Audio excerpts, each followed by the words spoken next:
शुक्रिया जज़ाकल्लाह।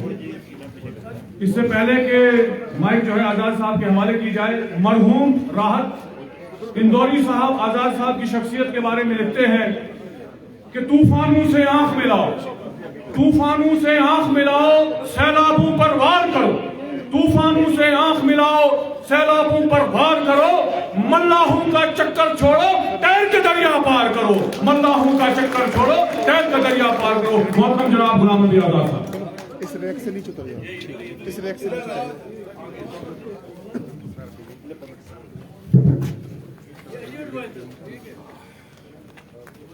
रैक से नीचे उतर जाओ सर, रैक से नीचे उतर जाओ। टेबल उठा लें, थोड़ा इसको निकालेंगे माशाल्लाह।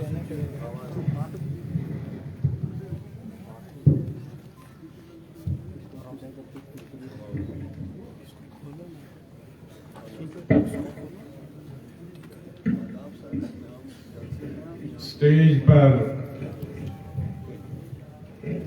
बैठे हुए साबका वज़रा साहिबान, इस डिस्ट्रिक्ट के सीनियर लीडर्स, भद्रवा के लीडर्स और भद्रवा तहसील की दूर दूर से आए हुए मेरे भाइयों बहनों, नौजवान साथियों,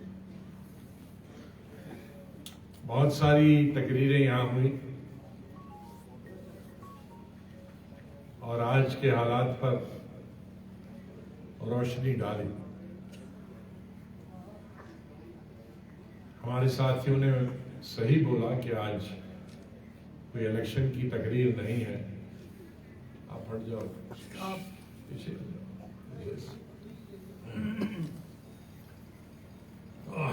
इलेक्शन की तकरीर नहीं है। इलेक्शन के बारे में कोई अभी तय हो नहीं पाया और कुछ महीनों तक तो सर्दियों में इलेक्शन होना नामुमकिन है, लेकिन जरूर सर्दियां खत्म होने के बाद हम मरकजी सरकार पे दबाव डाल रहे हैं और डालेंगे भी कि सर्दियां खत्म होने के बाद फौरी तौर पर इलेक्शन हमारी रियासत में होने चाहिए। हमें इस बात की जल्दी नहीं कौन आदमी चीफ मिनिस्टर बनेगा, किस पार्टी का चीफ मिनिस्टर बनेगा, उसमें मुझे कोई दिलचस्पी नहीं। दिलचस्पी अगर इस बात की है कि आज 4 साल पहले जो चुने हुए नुमाइंदे थे, चाहे वो बीजेपी के थे, कांग्रेस के थे, एनसी के थे, पीडीपी के थे, और एक चुनी हुई सरकार थी। हालांकि हम उस सरकार से खुश नहीं थे, लेकिन कम से कम चुनी हुई तो थी। लोग तो उनके पास जा सकते थे, अपना दुख दर्द उनको सुना सकते थे।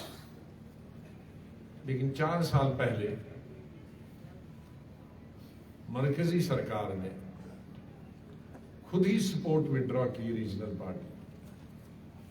पहले तो बहुत शौक था रीजनल पार्टी के साथ जाने का, और फिर जल्दी 1-1.5 साल में ही, 2 साल में ही भागने का भी शौक। और वो शौक इसलिए नहीं था, बल्कि शौक था कि पहले पीडीपी के साथ हुकूमत करें, लेकिन जब हुकूमत का मजा आया तो गवर्नर रूल के पूरी सरकार अपने हाथ में ले लो। तो हकीकत में बीजेपी तो आज 7 साल से हुकूमत कर रही है, 2015 से। कुछ थोड़ी देर पीडीपी के साथ मिलके और उसके बाद गवर्नर और लेफ्टिनेंट गवर्नर बनाकर बीजेपी हुकूमत चल रही है। उनको फायदा मिल रहा हो, वो खुश है क्योंकि सड़क का ठेका हो वो भी उन्हें नहीं करना, किसी का डंगा गिर गया हो वो भी उन्हें नहीं करना, वो बिजली के प्रोजेक्ट्स हों, बड़े बड़े प्रोजेक्ट्स, उसमें भी ठेकेदारी उन्हीं की है। जो मंत्री थे, एमएलए थे, आज वो ठेकेदार है। आप रियासत में कहीं भी देखो, कोई कंट्रैक्ट है, कोई ठेका है, मरकज का है, स्टेट का है, डिस्ट्रिक्ट का है, ब्लॉक का है, सरपंच का है, वो बीजेपी के पास। तो उनकी तो मौज, उनकी तो पूरे 10 की 10 उंगलियां घी में है। लेकिन मुसीबत उन लोगों की है जो रूलिंग पार्टी से ताल्लुक नहीं रखते या जो किसी भी पार्टी में नहीं। हमारे मुल्क में और हमारी रियासत में ऐसे लाखों लोग और मुल्क में करोड़ों लोग जो किसी पार्टी में नहीं, जो कांग्रेस में नहीं है, बीजेपी में नहीं है, एनसी में नहीं है, पीडीपी में नहीं है, उनकी भी बहुत बड़ी तादाद हो। तो वो किसके पास जाएगा? क्योंकि कोई एमएलए नहीं है या दूसरी पार्टी का कोई एमएलए नहीं है जिसके पास वो जा सकते, वो भी बर्दाश्त कर सकते। लेकिन दूसरे प्रॉब्लम है कि इस सरकार को तजुर्बा कोई नहीं है। शौक तो है, शौक है बनने का, लेकिन ये चलेगी कैसे वो पता नहीं। इसमें प्लानिंग करनी पड़ती है, इसमें मेहनत करनी पड़ती है, सड़कें तामीर करनी पड़ती है, स्कूल, अस्पताल, कॉलेजेस तामीर करने पड़ते हैं, रोजगार नौजवानों को, मजदूरों को देने के लिए पैदा करने पड़ते हैं। ये सब जानकारी नहीं, सिर्फ हमको वोट दे दो, एमएलए बनाओ, मंत्री बनाओ, बाद में तुम बाढ़ में जाओ, हमारा काम हो गया। वो अभी 7 साल से इस रियासत में हो रहा है।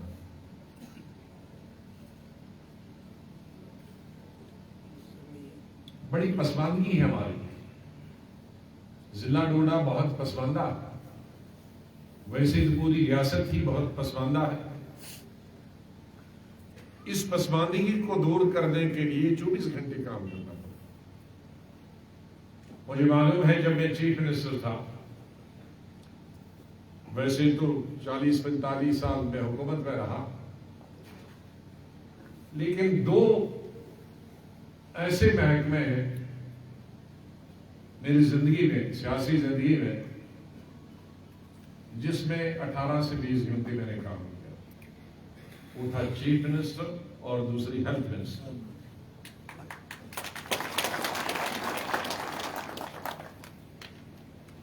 और चीफ मिनिस्टर में आपको यकीन नहीं आएगा,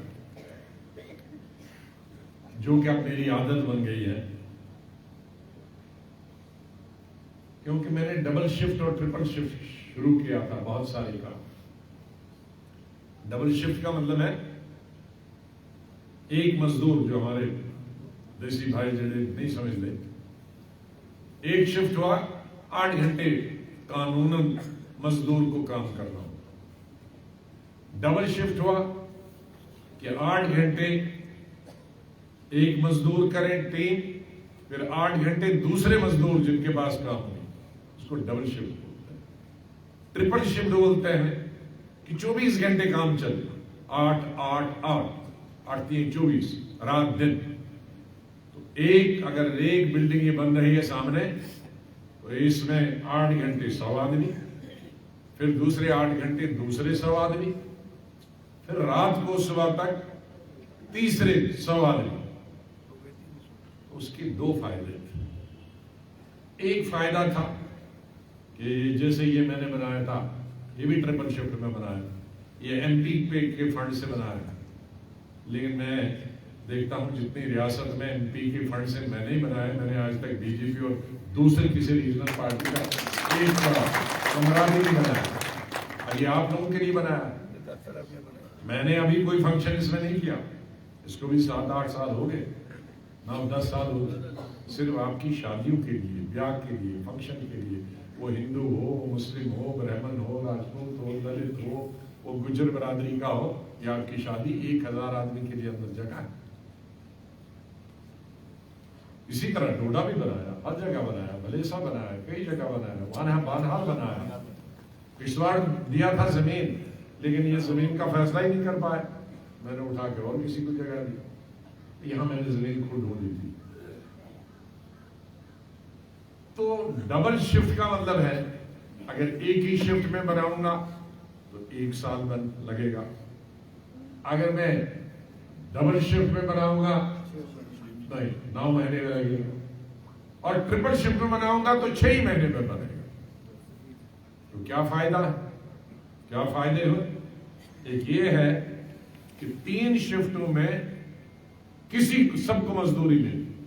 अगर एक ही शिफ्ट में मिलता तो सबको मजदूरी नहीं मिलती, तो जिसको पहली शिफ्ट में मजदूरी नहीं मिली उसको दूसरी में मिली, दूसरी में किसी को नहीं मिली उसको तीसरी शिफ्ट में। तो इसी तरह पूरी रियासत में मैंने तकरीबन 1150 स्कीमें सड़क की, कॉलेजेस की, अस्पताल की, बिल्डिंगों में डबल और ट्रिपल शिफ्ट में बनाई ताकि मजदूर। और दूसरा ये फायदा था, डबल और ट्रिपल शिफ्ट में पैसा, आज कहते हैं ना पैसा खत्म हो गया जी और चाहिए हमें, उसको क्या टेक्निकली क्या बोल रहे हैं? नहीं भाई, अगर 1 लाख अगर 1 करोड़ बनना है तो आप 10 साल बनाओगे तो 1 करोड़ का 3 करोड़ कास्ट ओवरहेड हो जाती, पैसा बढ़ जाता। तो मैं आपको यकीन नहीं होगा, और शायद मीडिया के लिए कहूं, मेरी कास्ट ओवरहेड 1 में नहीं गई, बल्कि 25 से 30% मैंने सब में बचा सेविंग। जितना जल्दी हो जितनी सेविंग होगी, क्योंकि आप जितना देर करोगे उतनी महंगाई होगी, सीमेंट बढ़ेगा, मजदूरी बढ़ेगी, लोहा कीमत बढ़ेगी, और तब तक फिर आपका 1 करोड़ का और 1.5 करोड़ 2 करोड़ होता, लेकिन मेरा 1 करोड़ जो बनता था वो 70 लाख नहीं बनता, वो 2.5 लाख में सब प्रोजेक्टों में मैंने पैसा लगाया। मकसद क्या था जी? 18 घंटे काम करना। मैंने कहा कि मैं अगर लोगों से 3, लेकिन ये करेंगे ये सो जाएंगे, तो इसलिए मुझे 3 शिफ्टों में काम करना पड़ता, ताकि मैं देखूं, पहली शिफ्ट वालों को भी देखूं, दूसरी वालों को भी देखूं, तीसरी शिफ्ट जो 12 बजे से शुरू हो जाती थी सुबह तक, उसकी भी मुझे 2 बजे से होना पड़ता था, ताकि मैं 1 और 2 के, रात के 12 और 2 के बीच में वो जो रात वाली शिफ्टें चल रही है उनको मैं देख लूं कि वो काम कर रहे हैं। इसलिए 3 शिफ्टों में मुझे खुद काम करना पड़ता था। मैं अलार्म रखता था घड़ी, 2 बजे जब रात को सोता था तो 2 घड़ियों में अलार्म रखता था। एक घड़ी मेरे बेड के सामने और एक घड़ी दूर दरवाजे के सामने।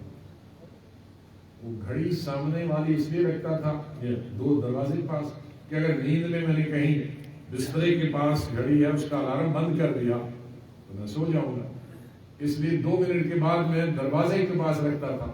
दरवाजे का अलार्म बंद करने के लिए तो मुझे दरवाजे तक जाना है, जब तक जाऊंगा तब तक नींद उड़ गई, इसलिए उठ रहा। तो तब से मैं अभी 2 घड़ियों का सिस्टम मेरे पास अभी है। ये हमारे नौजवान बच्चे हैं, दिल्ली की हिदायत है कि अगर काम करना है तो उसके लिए 8 घंटे काफी नहीं, उसके लिए 16 घंटे काफी नहीं। अगर बेकारी हटानी है, बेरोजगारी हटानी है, गुर्बत हटानी है, जहालत हटानी है, तो उसके लिए खून जलाना पड़ता है। पसीना तो वैसे भी गर्मी से अपने आप निकल जाता है, लेकिन खून अपने आप से नहीं निकलता, वो जलाना पड़ता है। अगर दिल में लोगों का प्यार हो, मोहब्बत हो, जज्बा हो। लेकिन मुझे खुशी इस बात की है कि स्टेट के लोगों को याद है जिन्हें हमारे साथियों ने जिक्र किया, मैंने एक बात जो मैं भद्रवा के लोगों को बताना चाहता हूं, मैंने कभी भी अपनी सियासत शुरू से कभी तमीज नहीं की है। कभी ये हिंदू है या मुसलमान है, ये राजपूत है या ब्राह्मण है या दलित, मेरे लिए सब इंसान। अल्लाह ने, भगवान ने हमको सबको इंसान बनाया, और जो इंसान और इंसान के बीच में बाधा डाले वो शैतान। पता नहीं हमारे हिंदू धर्म में शैतान किसको कहते हैं, लेकिन इस्लाम में नहीं, शैतान का एक अलग कंसेप्ट, रावण नहीं,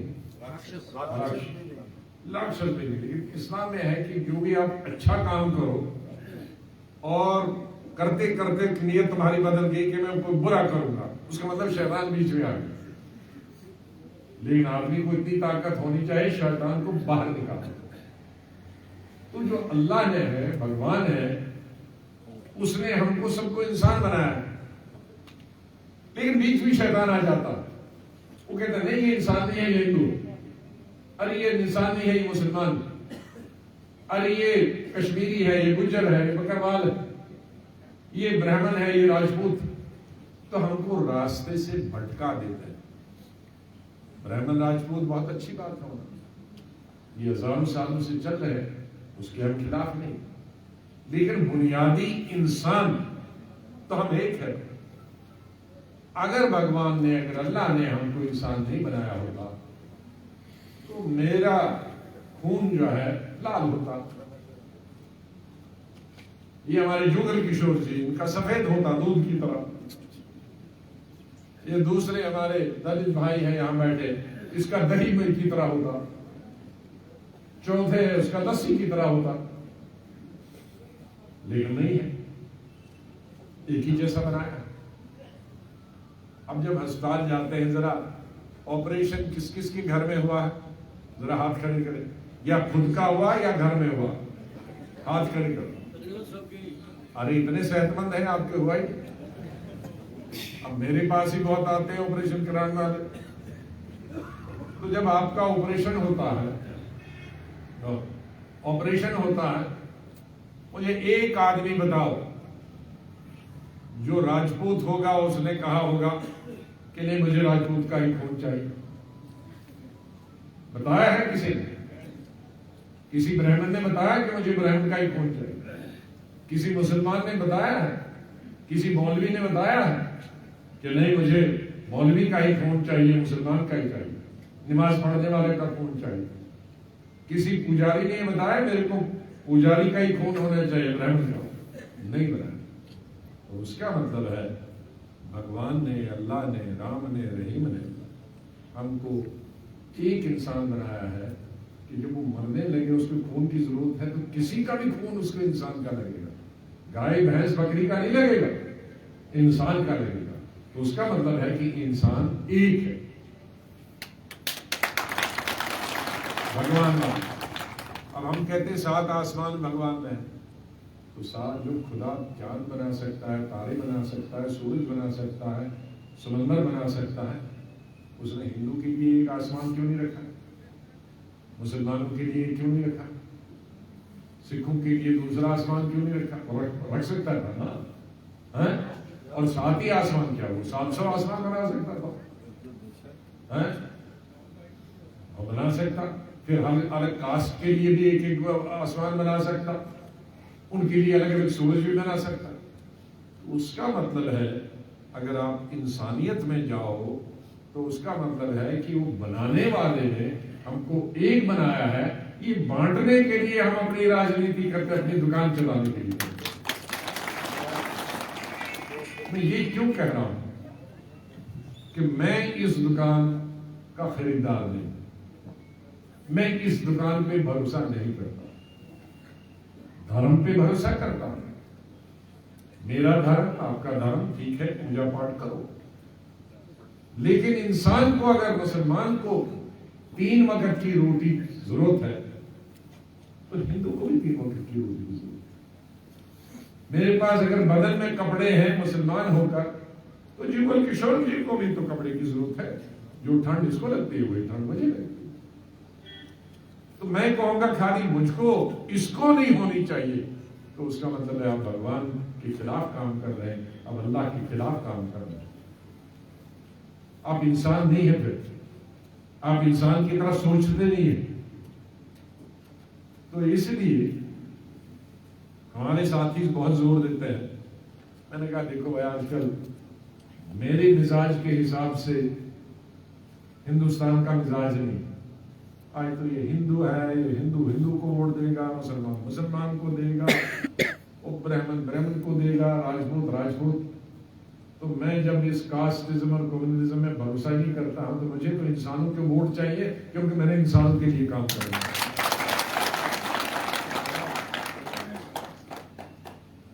तो अगर इंसानों के लिए काम करना है,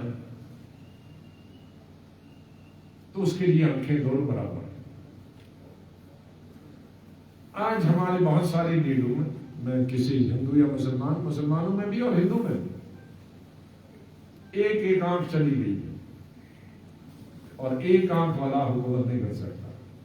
एक आंख वाला इंसाफ भी नहीं दे सकता, क्योंकि मेरी एक दाएं वाली होगी तो बाएं वाला मुझे दिखेगा, और बाएं वाली होगी तो दाएं वाला मुझे दिखेगा।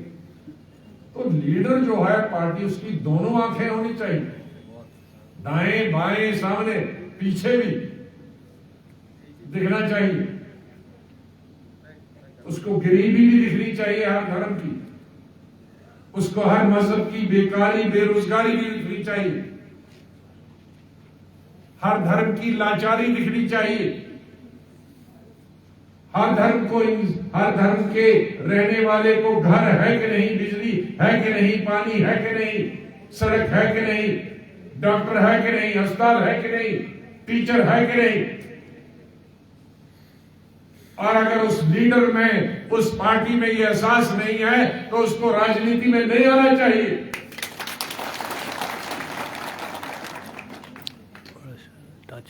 उसको पूजा पाठ करनी चाहिए घर में, अल्लाह अल्लाह राम राम। यहां जब राजनीति में आए तो सबको एक नजर से,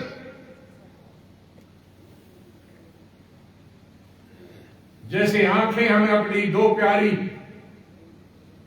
ये जितने भी बैठे हैं, आप बैठे हैं, किसी को कहो कि मेरी एक आंख निकालो, मैं तो कौन सी आंख निकालूंगा, वो याद में नहीं मानेगा। दोनों को दोनों आंखें चाहिए, हर इंसान को 2 आंखें चाहिए। तो ये हमारे इंसाफ बांटते बांटते एक आंख क्यों बंद हो जाती है।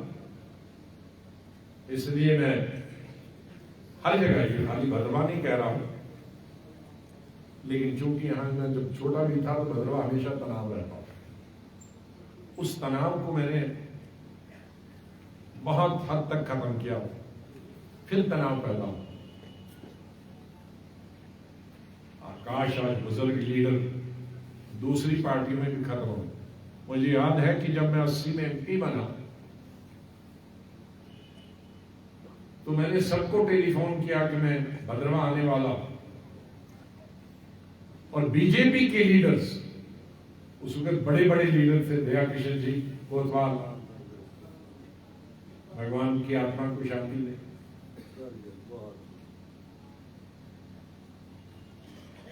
कृपाराम जी जिनकी दुकान भी थी, हमारे ये मसनाथ योगी जी,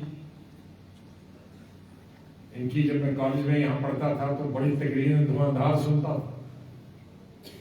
शेख रहमान साहब भी, वो भी ताहयात है, मसनाद जी भी ताहयात। कोई भी ऐसी पब्लिक मीटिंग नहीं होगी जो कांग्रेस की मैंने की और उसके बाद उनकी रिक्वेस्ट नहीं आई होगी कि हम भी आपसे मीटिंग करना चाहते हैं। पब्लिक मीटिंग में तो आपके आए नहीं, लेकिन जरूर आपने तो यह जरूर हमारी मीटिंग होती थी बीजेपी के लिए। और अभी भी मसनाद योगी जी अभी भी, और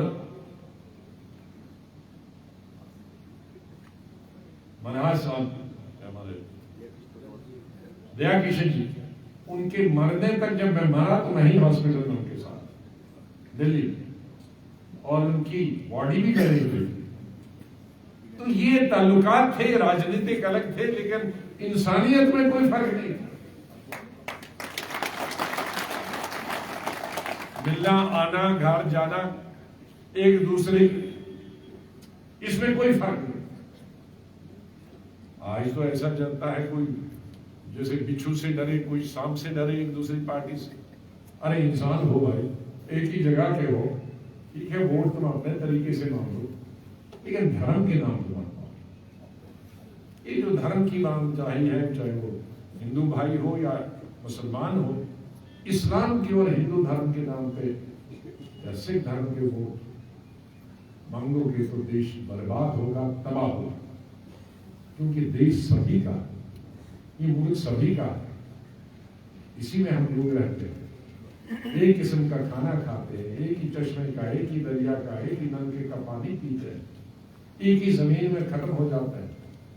तो ये लड़ाई ठीक पॉलिटिकल लड़ाई हो, लेकिन इंसानियत की लड़ाई हो, तो ये हमें इस पर ज्यादा ध्यान रखना, खास तौर से इलेक्शन। अब आप चुनते जाओ लोग धर्म के नाम पर, लेकिन फिर रोते क्यों हो? ये तो नहीं है ना, फिर रोना नहीं चाहिए।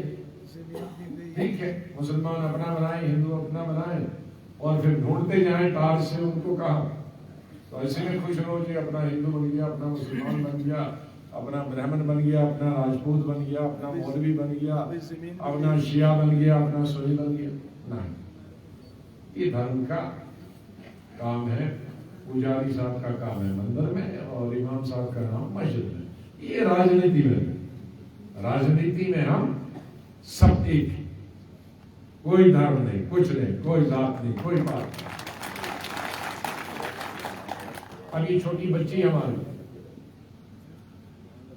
अभी कश्मीरी तो नहीं है, 2-3 चुन के आई है, मैं हर जगह कहता हूं, उनको पता चलाता हूं भाई तुम्हारा आबादी गुजर भाई हमारी पसमानदा लाखों सालों से रही है।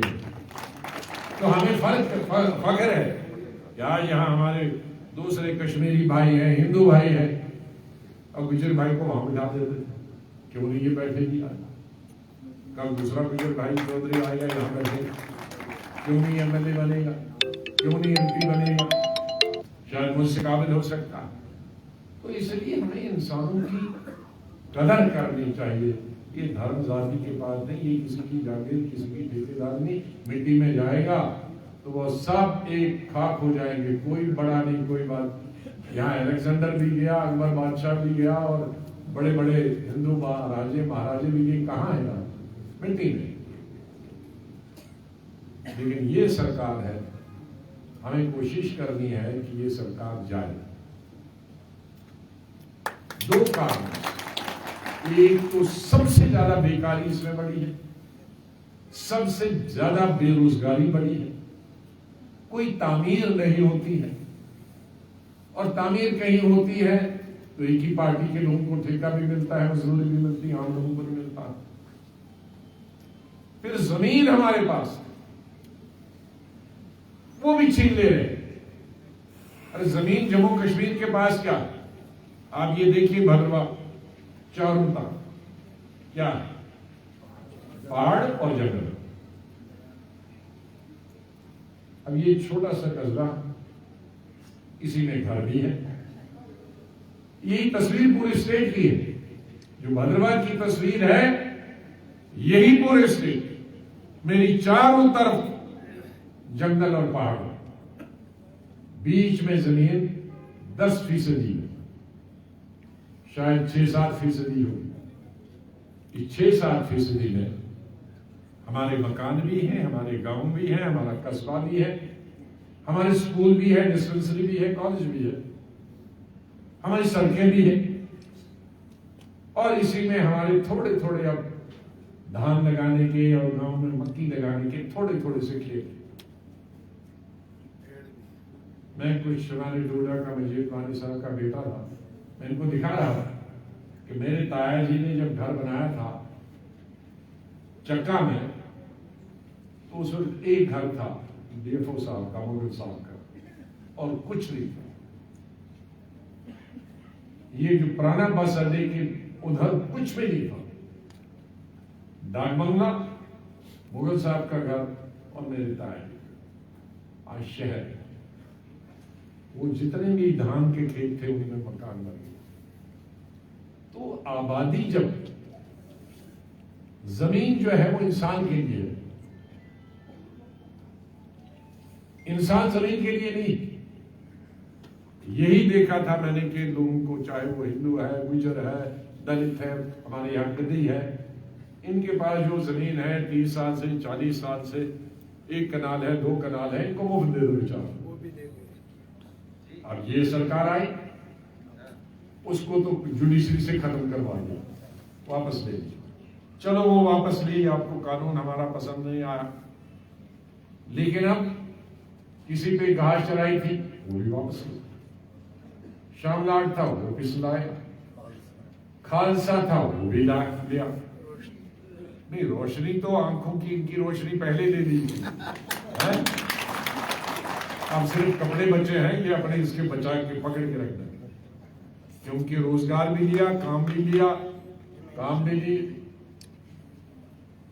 और जमीन भी ली। अब कपड़े बचे हैं, अगली बारी कपड़े उनकी आएगी, ये भी दे दो हमें। अब बिजली भी गई, पानी भी नहीं है।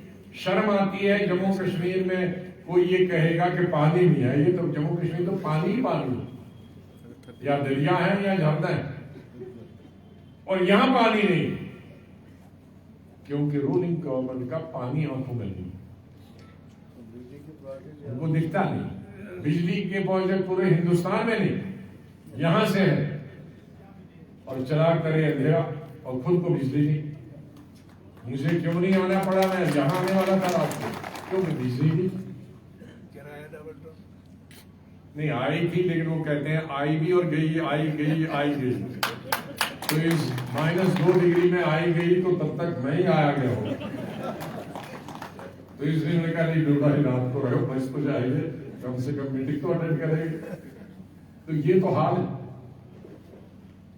आज से 50 साल पहले मैं जब यहाँ कॉलेज में पढ़ता था, तो छोटा सा सत्तेंगल का प्रोजेक्ट था, लेकिन पूरे शहर को बिजली मिलती थी। आज इतने बड़े बड़े प्रोजेक्ट हैं, आज बिजली नहीं, क्योंकि पता नहीं है इनको क्या करना है। कुर्सी पे तो बैठ गए, लेकिन कुर्सी पे बैठ के क्या करना है ये मालूम नहीं। हमारे वक्त में भी बिजली की किल्लत होती थी, लेकिन 1 घंटे में साफ होता था। स्ट्राइक होती थी, आधे घंटे में उसका फैसला होता। और मैं खुद मीटिंग लेता था, मैं पीडब्ल्यूडी मिनिस्टर, ये इलेक्ट्रिक मिनिस्टर, पावर मिनिस्टर तक नहीं रखता। तो ये हालत है। मैं अभी में परसों मेरे पास डोगरा साहब की पुरानी काउंसिल से हीरानगर का डेलीगेशन मिला। अभी मैं जा रहा हूं, उस गांव में एक गुज्जर भाई है, बाकी राजपूत, ब्राह्मण और दलित। और 1947 में बॉर्डर के पास है हीरानगर, उनको जमीन दी गई है वहां बसाने को। शायद उस तरफ थे, इस तरफ दी, वो जमीन ले ली आज 47 में। ये है स्टेट लैंड है सर, ये स्टेट लैंड। तो अब 47 बंटवारे के बाद वो इतना शौक है तो बाहर जाके ले लो ना साहब, स्टेट लैंड पड़ी हो, यहाँ इनके पीछे क्यों ले पड़ रहे? वो भी ले रहे हैं, पहाड़ भी खाली करा रहे हैं। नहीं पहाड़ की बात करता पहाड़ वाली खाली यहाँ बहुत पड़ी है कई किलोमीटर में। हिम्मत जरा वहां दिखाओ ना दाम। यहाँ बेचारे दलित और राजपूत और ब्राह्मण के पीछे पड़े हो कि भाई 47 की जमीन है, ये वापस दे दो। नहीं, हमारा तो इधर डोडा बोडा तो सब साफ कर दिया जमीन, ये कुछ नहीं है। ये अभी पदरी से लेकर और आप कहां तक आना है, अभी यहाँ बैठना है, दरिया ही नहीं, खेत में ही बैठना है, कहीं जाना नहीं, बकरी भी नहीं लेना, भैंस नहीं लेना, खेत जंगल। तो सोच नहीं, मैंने इसका जिक्र कई जगह किया। कि भाई आजादी के वक्त हमारा जो मुल्क था 30-32 करोड़ था, आजादी के आज 130 करोड़ है, 5 गुना बढ़ गया। हमारी स्टेट की आबादी 30 करोड़ थी, आज 150 करोड़ है, 130 करोड़ बढ़ गई। कोई इस गवर्नमेंट ने, इस सरकार ने कोई हवा में बनाया है 130 करोड़ लोगों के लिए बैठने का इंतजाम? ये बढ़ेंगे तो जंगल की जमीन जाएंगे, सरकारी जमीन पे जाएंगे, शमनाट पे जाएंगे, ढाई चरही पे जाएंगे, क्योंकि आसमान पे तो कोई तय खाने नहीं है रखने के। इनकी समझ में नहीं। अरे आप अब 47 में इतनी जमीन पे रह सकते थे तो आज क्यों नहीं रह सकते? अरे खुदा के बंदो, उसके बाद 100 करोड़ आबादी देश की बढ़ी है और 130 लाख स्टेट की बढ़ी है, तो इसको तो बढ़ना है और जमीन कम हुई। हर जमीन, एक सड़क जो पगडंडी थी उसकी 8 लेन जमीन बन गई, 6 लेन जमीन बन गई, 4 लेन जमीन बन गई, इंडस्ट्रियां बन गई, स्कूल बने, कॉलेज बने, अस्पताल बने। तो जमीन तो घटती जा रही है। तो अगर इसको हम जंगल में नहीं दें, इसको सरकारी जमीन में नहीं दें, तो इसको क्या करें इस इंसान? ये समझ में नहीं, इतना दिमाग नहीं। इसलिए ऐसी सरकार जिसके पास दिमाग की कमी हो, जिसके पास आंखों की रोशनी नहीं दिखाई दे हो, कान इधर नहीं हो और दिल नहीं हो, उसको जाना चाहिए, घर भेज देना चाहिए। उसका धर्म, जात, मजहब कुछ भी हो, उसे पैक करो, घर भेज दो और अपने नुमाइंदे चुन के लाओ जो अच्छी तरह से देख ले, जिनका दिमाग भी बराबर चलता हो, दिल भी हो, सब लोग बराबर दिखाई दे, सब लोगों के साथ बराबर का सलूक करें।